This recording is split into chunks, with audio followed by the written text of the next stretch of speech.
اللہ کے بندے ہوتے ہیں ان کا رزق حلال اور طیب ہوتا ہے۔ دیکھو میری اور آپ کی قسمت میں جو لکھا ہے وہ ہمیں ہر صورت میں ملے گا۔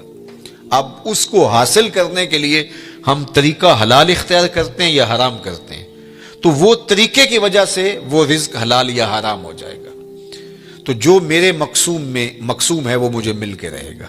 صحیح حدیث پاک ہے کہ جب بچہ شکم مادر میں 120 دن کا ہوتا ہے تو فرشتہ آ کے 3 چیزیں لکھ دیتا ہے، اس کا رزق بھی لکھ جاتا ہے، اس کی عمر بھی لکھ جاتا ہے، اس کا شقی و سعید ہونا بھی لکھ جاتا ہے۔ میرے والد گرامی رحمۃ اللہ تعالی علیہ جب میں شعور کی آنکھ کھولی تو مجھے بارہا کہتے تھے کہ رزق تو اللہ نے کتے کا بھی لکھا ہے، تم تو انسان ہو، تو رزق لکھا ہوا ہے۔ مجھے اور آپ کو جو بھی مل رہا ہے وہ اس لکھے سے نہ کم مل رہا ہے نہ زیادہ مل رہا ہے، وہ لکھا مقسوم رزق ہے، اس کے اندر کمی بیشی نہیں ہے۔ ہاں اگر ہم خیر کے اعمال کریں گے اس میں برکت ہوگی، وہ مبارک ہو جائے گا، لیکن وہ مقسوم لکھا ملے گا۔ اب اس کو حاصل کرنا کیسے ہے؟ چاہے حرام طریقے سے اختیار کر لے چاہے حلال طریقے سے اختیار کر لے۔ میں ایک سادہ مثال دیتا ہوں کہ اہل مجلس کی جانب سے آپ کے لیے کوئی سحری کا انتظام کیا ہوا ہوگا، تو بعد میں وہ آپ کو سحری دینا چاہیں تو ایک آدمی اپنی جگہ پہ وقار سے بیٹھا رہے، تو ظاہر ہے انہوں نے تو جتنے لوگوں کا اندازہ تھا اس کے مطابق انتظام کیا، تو ان کا ذمہ دار آدمی آگے بڑھے گا اور عزت سے اس کے سامنے رکھ دے گا۔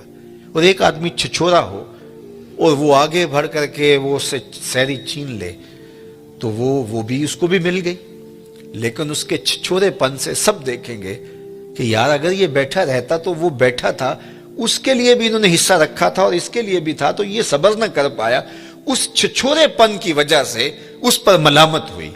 یہ بات ذہن میں رکھیے کہ رب نے میرا اور آپ کا رزق لکھا ہوا ہے، الٹی چھلانگیں بھی لگائیں تو اس سے زیادہ نہیں مل سکتا اور اس سے کم بھی نہیں مل سکتا۔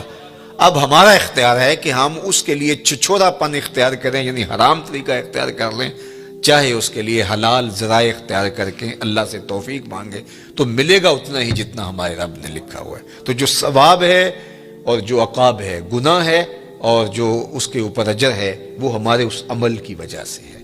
تو اللہ جل شانہ اس کو حیات طیبہ عطا کرتا ہے، اس کا ذہن ایسے بن جاتا ہے کہ حرام کی طرف اس کی نظر ہی نہیں اٹھتی، وہ ہمیشہ حلال ذریعے سے اختیار کرتا ہے۔ یہ ہے جو ہے وہ حیات طیبہ کا مفہوم امام قرطبی نے بیان کیا ہے۔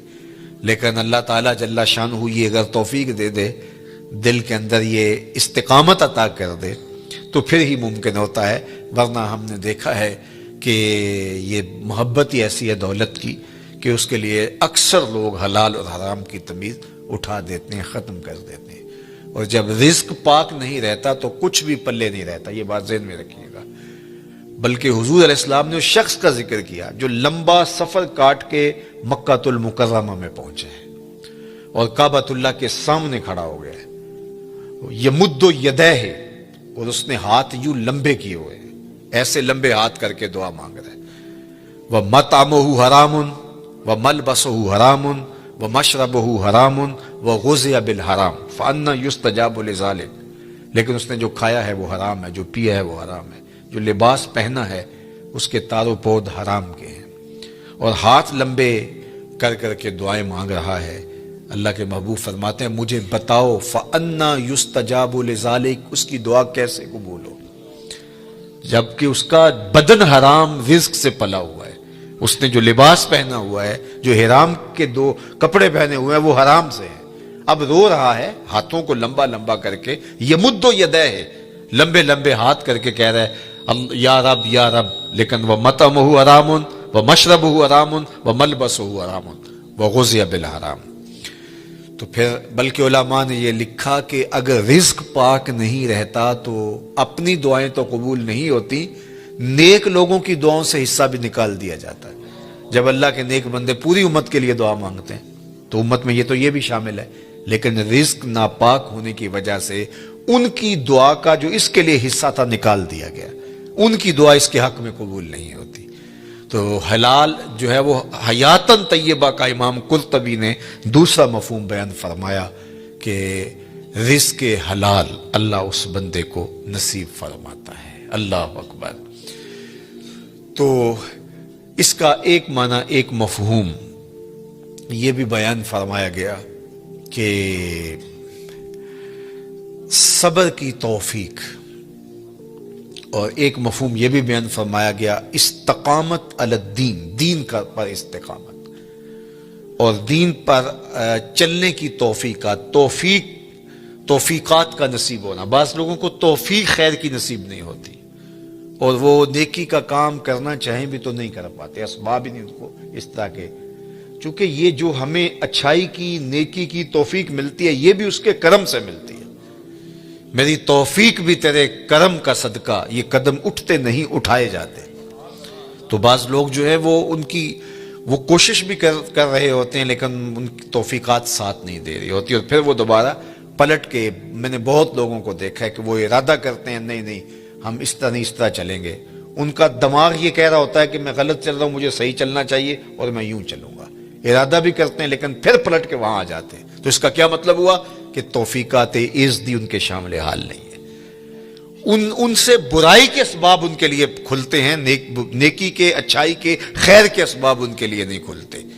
لیکن حیات طیبہ کا مفہوم یہ ہے، جب کوئی بندہ اچھے اعمال کے ذریعے ایمان کی شرط کے ساتھ رب کو راضی کرنے میں لگ جائے، تو اس کا پھر حیات طیبہ کا دنیا کے اوپر مفہوم یہ ہے کہ اللہ اس کے لیے نیکی کو مقسوم کر دیتا ہے، اس کے قدم ہی اچھائی کی طرف اٹھتے ہیں، برائی کی طرف وہ جاتا ہی نہیں ہے، اور یہ اس کے لیے خیر کا راستہ ہوتا ہے۔ میں اور آپ دیکھیں، یہ حیات طیبہ جو اولیاء کی زندگیاں ہیں، یہ اللہ ہمیں بھی عطا کر سکتا ہے اگر ہماری طلب سچی ہو۔ جتنی محنت ہم دولت دنیا کے لیے کرتے ہیں، اور جتنے گھنٹے اس کے لیے کام کرتے ہیں، جتنی دماغ سوزی ہم اس کے لیے کرتے ہیں، کیا ہم اس سے آدھی محنت بھی دین کے حصول کے لیے کی؟ اگر ہم نے اتنی محنت کی اور ہمیں نہیں ملا تو پھر ہمیں شکوہ ہونا چاہیے، ہم نے تو محنت ہی نہیں کی۔ ہم کہتے ہیں یہ دین ویسے ہی مفت میں ہمارے ہاتھ آ جائے، کوئی محنت، کوئی مشقت نہ اٹھانی پڑے، جبکہ حصول زر کے لیے، حصول عزت کے لیے، دنیاوی مناصب کے لیے ہم کتنے پاپڑ بیلتے ہیں اور کیا کچھ نہیں کرتے۔ تو میں اور آپ دیکھیں کہ ہم نے اپنے آپ کو اچھائی کی راہوں میں ڈالنے کے لیے کیا عملی جد و جہد اور کوشش کی۔ اگر ہم نے کوشش کی تو میرا رب اس کوشش کے بدلے میں، اگر سچی کوشش ہو تو ضائع نہیں ہونے دیتا۔ والذین جاہدوا فینا لنہدینہم سبلنا، وہ لوگ جو اللہ کی راہ میں کوشش کرتے ہیں، اللہ فرماتا ہے میں ان کے لیے راستہ نہیں، راستے کھول دیتا ہوں، ایک راہ نہیں بلکہ سبلنا، ان کے لیے کئی راستے کھول دیتا ہوں، اور پھر ان کے لیے در کشادہ ہوتے چلے جاتے ہیں اور خیر کے دروازے کھلتے چلے جاتے ہیں۔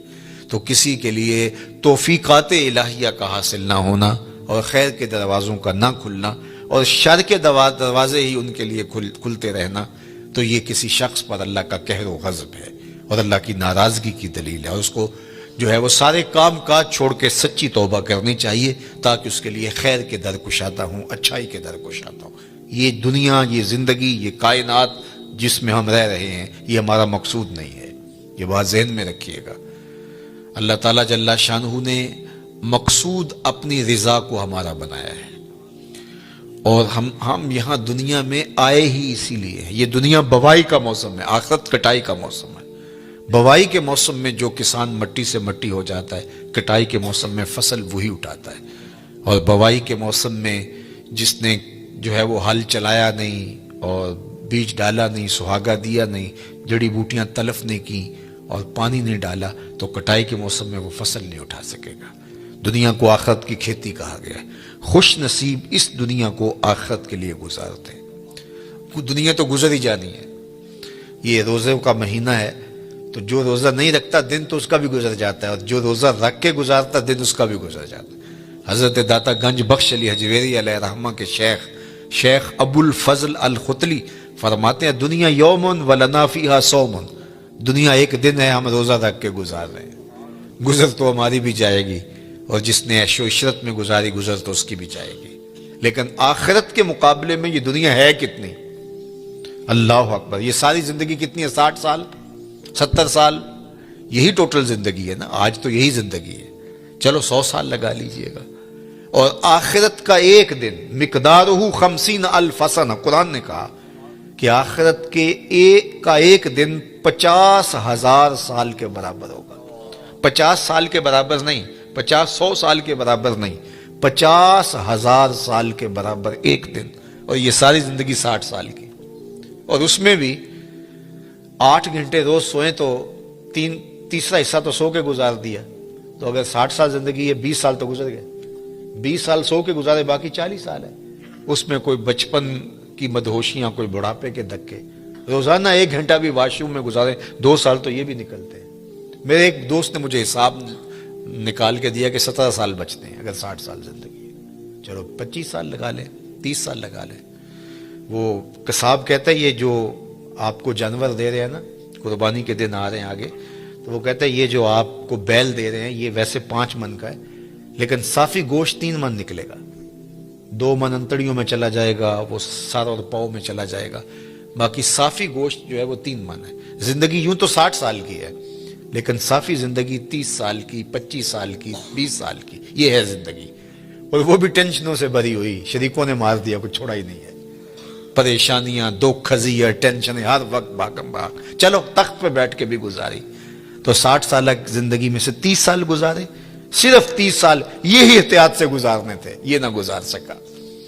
اور وہ زندگی، اس کا پہلا دن مقدارہ 50,000 سنہ، 50,000 سال کے برابر ایک دن. ذرا حساب لگائے نا اس، اور وہ صرف ایک دن. اس کے بعد مینڈے کی شکل میں موت کو لا کے ذبح کر دیا جائے گا. موت آ گئی، موت کو بھی موت آ گئی، قصہ تمام. جہنم میں ہے تو پھنس گیا، مر بھی نہیں سکتا. اب تو مرنے سے بھی رہا نا. دنیا میں تو لوگ خودکشی کر لیتے ہیں، لوگ کیا کچھ نہیں کرتے. اب تو گھبرا کے یہ کہتے ہیں کہ مر جائیں گے. مر کے بھی چین نہ پایا تو کدھر جائیں گے. تو وہاں پھر موت بھی نہیں ہے. اور جن کو جنت کی راحت نصیب ہو گئی، پھر جو ہے وہ ان کے لیے ابدی اور سرمدی زندگی، نہ ختم ہونے والی زندگی. تو ذرا دیکھیے یہ زندگی کیا ہے، صحرا میں پڑے ہوئے ایک ذرے کے برابر بھی نہیں ہے. اور وہ زندگی نہ ختم ہونے والی، نقطہ انجام ہی نہیں. یہ زندگی اچھی گزرنی چاہیے. میں نہیں کہتا کہ یہ زندگی اچھی نہ گزرے، لیکن فرض کرو اگر اچھی نہ بھی گزری تو گزر ہی جائے گی نا.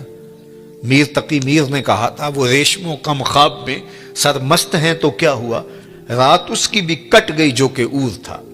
برہنہ بدن تھا، سردیوں کی رات تھی، زخم لگے تھے بدن پہ، بخار نے جو ہے وہ بےتاب کر رکھا تھا، اور کوئی باہر ریت کے اوپر پھینک گیا. تو کتنی لمبی رات ہوگی اس بیمار کے لیے جس کا کوئی تیماردار بھی نہیں ہے. ریت پہ کوئی پھینک گیا، بدن پر زخم ہے، چور ہے بخار سے، سردیوں کی لمبی رات ہے. سحر لانا کوئی آسان ہے؟ اللہ اکبر. جوئے شیر لانا، وہ جو غالب نے کہا تھا، وہ جوئے شیر لانے کے مترادف ہے. لیکن آخر کٹ ہی گئی نا. جتنی بھی لمبی رات ہے، نقطہ انجام تو ہوگا نا. لیکن وہ رات پڑ گئی تو اس کا نقطہ انجام نہیں ہے، وہ ختم ہی نہیں ہوگی، چونکہ موت کو بھی موت آ گئی. تو اس سے بڑا احمق کوئی نہیں جو اپنی آخرت کو برباد کرتا ہے. یہ دنیا سواریں، اچھی دنیا زندگی گزاریں، اللہ کی دی ہوئی نعمتوں سے بھرپور تلذذ حاصل کریں، لیکن آخرت کے سودے پر نہیں، آخرت کی قیمت پر نہیں. تو اللہ جل شانہ حیات طیبہ اپنے بندوں کو دیتا ہے کہ وہ اس زندگی کو آخرت کے لیے گزارتے ہیں. جہاں جتنا رہنا ہو وہاں اس حساب سے انتظام کیا جاتا ہے. میں ایک دفعہ اٹلی سے گزر رہا تھا تو مجھے وہاں کچھ نوجوان منڈی بہاؤالدین کے کہنے لگے کہ آپ ہمارے ساتھ اگر چائے پی لیں. تو میں نے کہا چلتے ہیں. تو ان کے ہاں چائے پینے گیا تو وہ چھوٹا سا گھر تھا ان کا، اور جس میں کوئی تقریباً 20-25 نوجوان رہ رہے تھے. وہ جو ہے وہ انہوں نے چارپائیاں جوڑ کے یوں رکھی ہوئی تھیں اور اپنا کھانا بھی پکاتے تھے. تو میں حیرت زدہ ہوا اور میں نے کہا کہ آپ 20-25 سے چھوٹے سے گھر میں رہ رہے ہیں تو کوئی بڑا گھر لے لیں. تو وہ مجھے ہنس کے کہنے لگے حضرت ہم یہاں کمائی کرنے آئے ہیں، عیش نہیں کرنے آئے. تو آپ اگر آئے نا ہمارے علاقے منڈی بہاؤالدین میں تو ہمارے 6 کنال کے بنگلے بن رہے. تو میں نے کہا یہی تو میں سمجھانے آیا ہوں کہ جہاں جتنا رہنا ہو وہاں اتنا انتظام کیا جاتا ہے. تو دنیا میں جتنا رہنا ہے ہم اتنا انتظام کریں. اصل ہماری منزل آخرت ہے، ہم وہاں پلٹ کے جانا ہے، وہاں ہمارے لیے تیاری ہو رہی ہو. یہ جہاں بھی اچھا وہ جہاں بھی اچھا، لیکن اس دنیا کو اس آخرت کی قیمت پہ نہیں گزارنا۔ یہی ولایت ہے، یہی اللہ کے ولی کرتے ہیں، وہ اس دنیا کی زندگی کو آخرت کے لیے گزارتے ہیں۔ تو پھر یہ زندگی بھی خوشحال، جب یہاں ہم جاتے ہیں 4 دن کے لیے 5 دن کے لیے تو جو ہے وہ خوش جاتے ہیں، خوش آ جاتے ہیں، نہ وہاں ان کے ملک کو چھوڑ کے آنے میں دکھ ہوتا ہے، نہ کوئی پریشانی ہوتی ہے، اس لیے کہ ہم آئے ہیں 4 دن پھرنے کے لیے، سیر کرنے کے لیے، واپس چلے گئے۔ لیکن اگر ڈیرا جما لیں تو پھر چھوڑنا بھی کتنا مشکل ہے۔ تو اللہ والوں کو دنیا چھوڑنا بھی اوکھی نہیں ہوتی، اس لیے کہ انہوں نے دل ہی نہیں لگایا ہوتا۔ بلال حبشی رضی اللہ تعالیٰ عنہ کا جب آخری وقت آیا، سانس ٹوٹنے لگی تو زوجہ سرانے بیٹھی تھی، تو اس نے کہا واہ حزنا ہو، ہائے افسوس، میرا شوہر مجھ سے جدا ہو رہا ہے۔ تو بلال حبشی رضی اللہ تعالیٰ عنہ کی ابھی سانسیں باقی تھی، تو آپ نے پلٹ کے اپنی بیوی کو دیکھا، کہا یہ کیا کہہ رہی ہو، واہ حزنا ہو، ہائے افسوس۔ کہا ہاں آپ جا رہے ہیں، تو کہا نہیں یوں نہ کہو، بلکہ کہو واہ تربا ہو غدن القا محمدم و اصحابہ ہو۔ کہا مبارک ہو، میں تو اپنے آقا سے ملنے جا رہا ہوں۔ پھر موت جو ہے وہ تحفۃ المومن بن جاتی ہے۔ حضرت ابراہیم علیہ السلام کے پاس جب جبریل امین اسرائیل علیہ السلام آئے نا روح قبض کرنے کے لیے، تو کہا کدھر آئے ہو؟ کہا قبض روح کے لیے آیا ہوں۔ کہا واہ کمال ہے، میرا رب مجھے اپنا خلیل بھی کہتا ہے۔ خلیل عربی میں کہتے ہیں گوڑے دوست کو، وہ کہ جگری یار جس طرح ہوتا، تو وہاں تو یہ لفظ نہیں بولے جائیں گے، خلیل کہتے ہیں گہرے یار کو، گوڑے یار کو۔ تو اللہ نے حضرت ابراہیم کو اپنا خلیل بنایا۔ حضور فرماتے ہیں اگر اللہ کے علاوہ میں کسی کو خلیل بناتا تو ابو بکر کو بناتا، میرا خلیل صرف اللہ ہے۔ تو اللہ نے اپنا خلیل بنایا حضرت ابراہیم علیہ السلام کو۔ تو جب سندیسہ موت کا بھیجا اسرائیل کے ہاتھوں، تو کہا کہ وہ مجھے اپنا خلیل بھی کہتا ہے اور ساتھ آپ کو بھی بھیج دیا۔ بھلا کوئی یار بھی یار کی موت چاہتا ہے؟ کیسا بھی کبھی ہوا ہے کوئی یار کی موت چاہے؟ تو کہا میں تو حکم کا پابند ہوں، حکم لے کے آ گیا اللہ کا، تو میں پھر چلا جاتا ہوں، جا کے پوچھتا ہوں کہ تیرا بندہ یہ کہہ رہا ہے۔ تو بارگاہ عزدی میں حاضر ہوئے کہ مالک تیرے خلیل نے یہ کہا ہے، کوئی یار بھی یار کی موت چاہتا ہے؟ کہا پھر جا اور میرے خلیل کو میرا سلام دے اور کہہ کہ کبھی ایسا بھی ہوا ہے یار بلائے کوئی ملنے بھی نہ آئے؟ تو کہا کہ پھر دیر نہ کر، روح قبض کر لے۔ پھر روح بےتاب ہو گئی، جلدی کر۔ تو پھر دنیا پہ رہنا بھی کمال ہے، دنیا سے جانا بھی کمال ہے۔ فَلَنُحْيِيَنَّهُ حَيَاةً طَيِّبَةً، پھر ستھری زندگی، ورنہ اس زندگی کے ہاتھوں لوگ تنگ ہوتے ہیں۔ وہ ساغر صدیقی نے کہا تھا کہ زندگی کاٹی ہے جبر مسلسل کی طرح، جانے کس جرم کی پائی ہے سزا یاد نہیں۔ تو پھر کہیں گے زندگی تو جبر مسلسل ہے، زندگی ہے یا کوئی طوفان ہے، ہم تو اس جینے کے ہاتھوں مر چلے۔ پھر زندگی طوفان بن جائے گی، زندگی عذاب بن جائے گی، لیکن اس کے ہو جاؤ زندگی بھی اچھی، آخرت بھی اچھی، یہ جہاں بھی اچھا وہ جہاں بھی اچھا۔ ربنا آتنا فی الدنیا حسنۃ وفی الآخرۃ حسنہ۔ تو اللہ کا ولی اس جہاں میں بھی خوش ہوتا ہے، اس جہاں میں بھی خوش ہوتا ہے، حیات طیبہ اس کو عطا کر دی جاتی ہے۔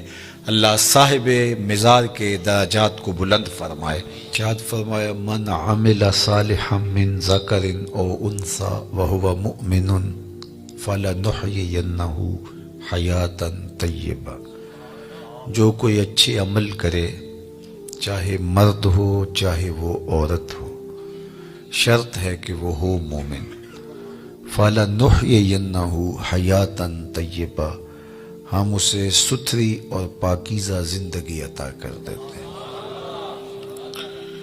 حیات طیبہ، پاکیزہ زندگی ان افراد کا، ان لوگوں کا مقسوم ہے جو اپنی زندگی اللہ اور اس کے رسول کے لیے وقف کر دیتے ہیں۔ نحیینہ کے اندر بھی مادہ حیات موجود تھا، لیکن حیاتاً طیبہ الگ تاکید لفظی کے ساتھ اس مضمون کو مؤکد کیا گیا ہے کہ کوئی ابہام میں نہ رہے کہ جو میرے ہو جائیں پھر میں ان کو مرنے نہیں دیتا، ان کو ابدی اور سرمدی فیضان نصیب کیا جاتا ہے، اور زمانے مٹ جاتے ہیں، زمانے پہ آنے والے لوگوں کے نشان باقی نہیں رہتے، لیکن ان کے نشانات میں مسخ نہیں ہونے دیتا۔ مٹ گیا مشتاق دل سے رنگ یاد رفتگاں، پھول مہنگے ہو گئے قبریں پرانی ہو گئی۔ کتنے لوگ آئے اور چلے گئے، زمانہ آج ان کا نام بھی نہیں جانتا، لیکن جنہوں نے اپنے دل کو اپنے مالک کے لیے وقف کر دیا، میرے رب کا وعدہ ہے ان کے نشان نہیں مٹنے دوں۔ آپ لاہور جاتے ہیں تو راوی کے اس پار جہانگیر کا مقبرہ ہے، بر ہند کا مطلق العنان حکمران، جس کے نقارے بجتے تھے اور پورا ہندوستان اس کے زیر نگیں تھا۔ موجودہ پاکستان، مشرقی پاکستان اور پورا انڈیا، برما، یہ سارے علاقے زیر نگیں تھے، نقارے بجتے تھے۔ لیکن آج اگر آپ وہاں جائیں تو قبر پہ حسرتیں برستی دکھائی دیں گے۔ دن کو جائیں یا رات کو، وہاں آپ کو روشنیوں کا اہتمام دکھائی نہیں دے گا۔ اب پارک بن گیا ہے، اس کے دم سے کچھ لوگوں کا آنا جانا زیادہ ہو گیا، لیکن خالص مزار کے احاطے میں آپ کو قرآن پڑھنے والے لوگ موجود نہیں ملیں گے، تاش کھیلنے والی ٹولیاں بیٹھی نظر آئیں گی۔ وہاں جانوروں کی بینٹیں تو دکھائی دیں گی، تمہیں تازہ گلاب نظر نہیں آئیں گے، بلکہ بالکل اس کے ساتھ اس کی محبوب بیوی ملکہ نور جہاں کا مقبرہ ہے۔ یہ وہ خاتون تھی، جب بادشاہ تخت پہ بیٹھتا تو یہ بادشاہ کے پیچھے بیٹھتی، درمیان میں پردہ لٹک رہا ہوتا۔ بادشاہ کا کوئی فیصلہ اسے پسند نہ ہوتا تو پیچھے سے کمر ٹھونکتی تو بادشاہ اپنے فیصلے تبدیل کر لیتا، جس کے اشارہ ابرو پر ہندوستان کی تقدیر کے فیصلے بدلتے تھے۔ آج اس خاتون کا مقبرہ بھی اس کے ساتھ اندھیرے میں پڑا دکھائی دیتا ہے۔ زیب النساء کا اپنا شعر ہے جو اس کی لوح مزار پہ لکھا ہے: بر مزار ما غریباں نہ چراغ نہ گلے، نہ پرے پروانہ سوزد نہ صدائے بلبلے۔ ہم غریبوں کی قبر پہ نہ کوئی چراغ جلانے آئے گا، نہ کوئی پھول ڈالنے آئے گا، نہ کسی بلبل نے گیت گانے ہیں اور نہ کسی پروانے نے پر جلانے۔ وہ جو مطلق العنان تھے، جن کا طوطی بولتا تھا، جن کے نقارے بجتے تھے، چلتے تھے تو ہٹو بچوں کی صدائیں ہوتی تھی، آج غریب بنے ہوئے۔ بر مزار ما غریباں نہ چراغ نہ گلے۔ میں راوی کے اس پار کی کہانی آپ کو سنا رہا ہوں، اب راوی کا پل پار کر جائیں۔ ایک لوح مزار ادھر بھی ہے، یہاں تو ہے بر مزار ما غریباں نہ چراغ نہ گلے، اور وہاں لکھا ہے گنج بخش فیض عالم مظہر نور خدا، ناقصاں را پیر کامل کاملاں را رہنما۔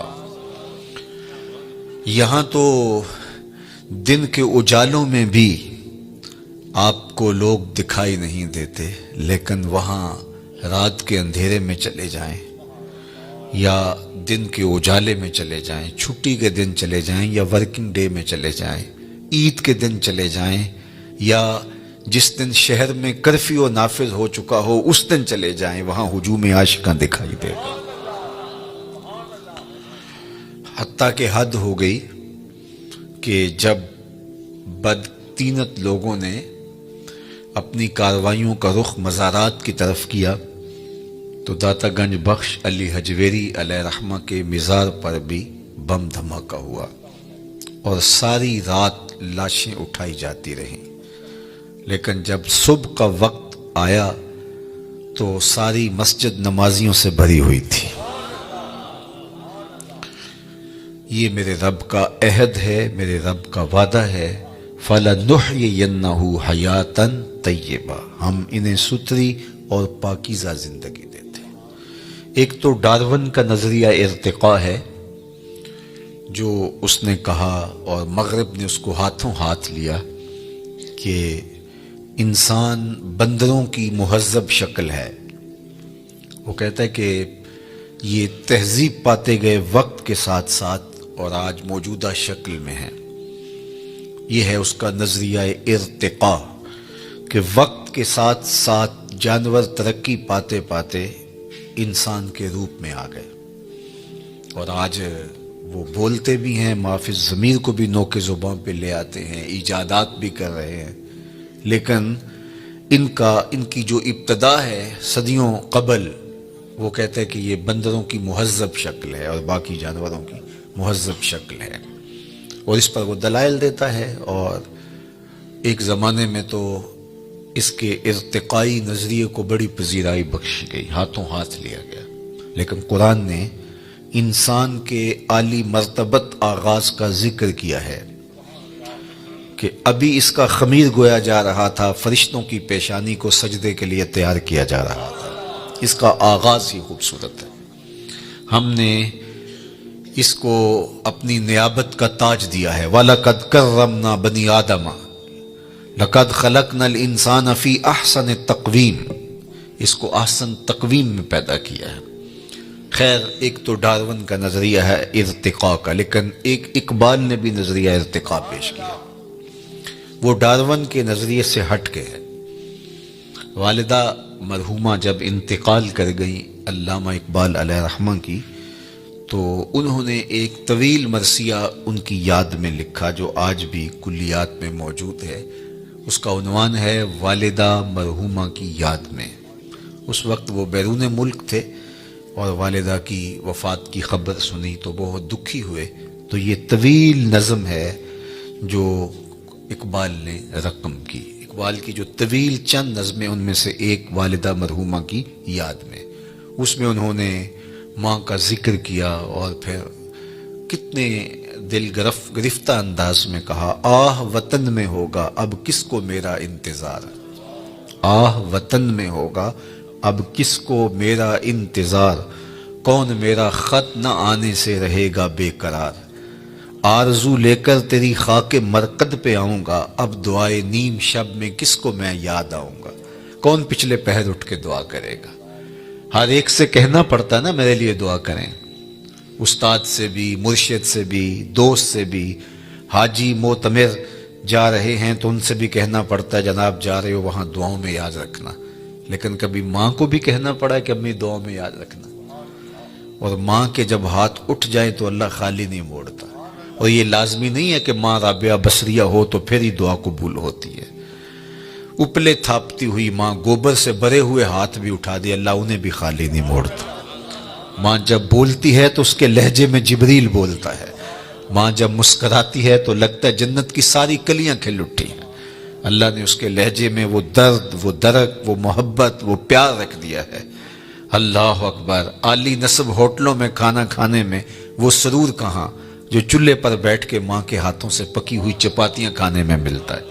عالی جناب، حضرت صاحب، کیا کیا القاب دیے جاتے ہیں، لیکن ان لفظوں میں وہ لطف کہاں جو ماں کی زبان سے اوئے ببلو اور اوئے مٹھو میں رکھا ہوا ہے۔ اللہ اکبر، اونچی مسندوں پر بیٹھنے ہوئے وہ مزہ کیا جو ماں کے قدموں میں بیٹھنے میں نصیب ہوتا ہے۔ تو اقبال نے وہ طویل نظم لکھی اور اس نظم کے اندر ہی اقبال نے نظریہ ارتقاء کو بیان کیا۔ یہ مضمون لمبا ہو جائے گا اگر میں اس کو تفصیل سے عرض کروں، تو اس میں اقبال نے جو ایک تو ڈارون کا نظریہ ہے ارتقاء کا کہ یہ مہذب شکل ہے بندروں کی اور دیگر جانوروں کی، لیکن اقبال نے جو نظریہ ارتقاء پیش کیا ہے وہ یہ ہے کہ ہر شے کی فطرت میں نمو کا جذبہ ہے، بڑھنے کا، آگے بڑھنے کا جذبہ ہے، اور وہ جذبہ ہی اس کی زندگی میں تحرک پیدا کیے رکھتا ہے۔ آگے بڑھنے کا جذبہ نہ ہو تو زندگی میں جمود طاری ہو جائے۔ کاروبار والے بھی آگے بڑھنا چاہتے ہیں، دین والے بھی آگے بڑھنا چاہتے ہیں، تو یہ انسانی زندگی کے اندر ایک جذبہ ہے نشو و نما کا، اور یہ ہر شے کے اندر اقبال کہتے ہیں۔ اور اس کی مثال وہ دیتے ہیں کہ ایک بیج کو آپ زمین کو پھاڑ کر اس کے اندر ڈالتے ہیں تو بیج اس حالت میں مطمئن نہیں رہتا، جب اس کو نمی اور حرارت ملتی ہے تو وہ زمین کا کلیجہ چیر کر کے ایک کونپل کی شکل میں باہر آتا ہے، تو وہ پہلی صورت سے بہتر صورت ہے اس کی۔ یہ نشو و نما کا جذبہ تھا جس نے اس کو زمین سے باہر آنے کے لیے مجبور کیا۔ پھر اس کے بعد اس پہ بھی مطمئن نہیں ہوتا، کونپل سے شاخ بنتی ہے، شاخ سے تنا بنتا ہے، پھر پتے نکلتے ہیں، اس پہ بھی اطمینان نہیں، پتوں پر پھر کلیاں آتی ہیں، اس پہ بھی اطمینان نہیں۔